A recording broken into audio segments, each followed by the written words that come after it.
Hi everybody, this is Callie. Thanks so much for joining me today for another Lawn Fawn video. Today's card is a New Year's card celebrating the start of 2024.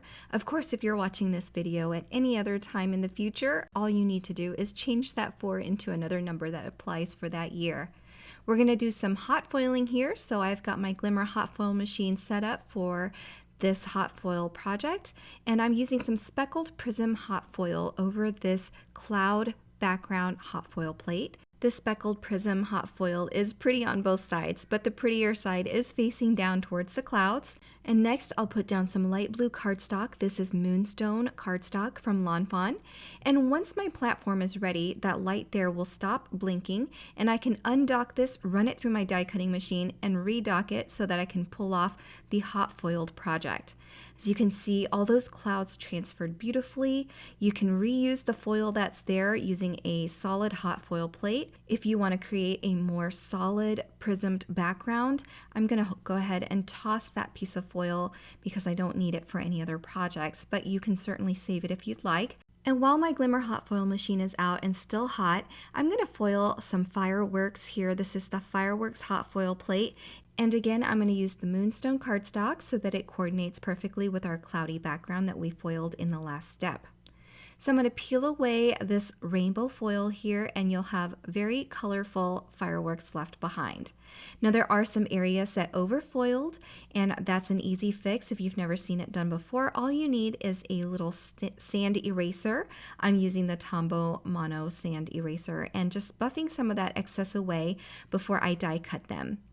So I've set my fireworks aside, and now for that cloudy background, I'm going to go ahead and ink blend with some blue ink. This first color is Forget Me Not by Lawn Fawn, and then for an even darker shade around the edges, I'm using some Blue Jay ink. So for the lighter color, I went around the panel and just stopped before I got to the center, so you get this nice glow from the center. And then using a darker color, this Blue Jay, I'm going around the outer edges just to intensify the outer edges. Now I'm buffing away that excess ink, so that ink is sitting on top of the foil. So as you can see, you do get quite a bit of ink off, and so that's going to save your project from any smearing later on. Sometimes I do forget this step, so be sure to do that after foiling if you're going to ink blend over the foil. I do trim off all of the edges, about an 1/8 inch off each side, so I get a little 1/4 inch mat all the way around my card once I attach it to a card base at the end. I've attached all of the fireworks here using some liquid glue, and that's going to complete the background. So I'm going to set that aside, and I'm using images from the High Five set to stamp and color so that we can add some characters to our card. A couple of years ago, when I was on the Lawn Fanatics team, I used this set for a New Year's card as well, so I found inspiration in these adorable critters again with their floating balloons to create another New Year's card using a few added extra newer items like the hot foil plates. I'm speeding up my coloring here, so if you're interested in the color combinations that I used, be sure to check out the coordinating blog post where everything will be listed for your convenience. As always, I am applying a darker color first, a very, very small amount, then adding a medium color, and then using the majority of the space that's left for a lighter color. Of course, everyone's technique for coloring is slightly different. I like for my critters to have more highlight than shadow, so that's why I use more lighter colors than I do with the darker shades. But if you like to really intensify the darkness on your images and create more contrast, then you would want to use more dark colors than light colors. I hope that makes sense. Like I said, everyone's technique is a little bit different, so just play around. I know a lot of people are constantly learning. I feel like I'm always continuing to learn as well. So you just see what you like and try to imitate that in your coloring process. After I finished coloring, I die cut all of my images, and right now I'm just adding little dots of glue onto the balloon strings and attaching the balloons and the little critters.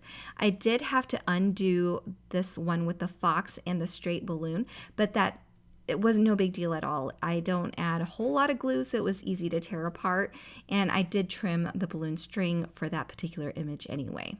I love the way this little bunny is curled up around the balloon, so I really wanted to show how the balloon string kind of wrapped around his head and then over his body. Now for the letters 2024, I'm using Oliver's Stitched ABCs, and I'm using the numbers 2, 0, and 4 to create the 2004.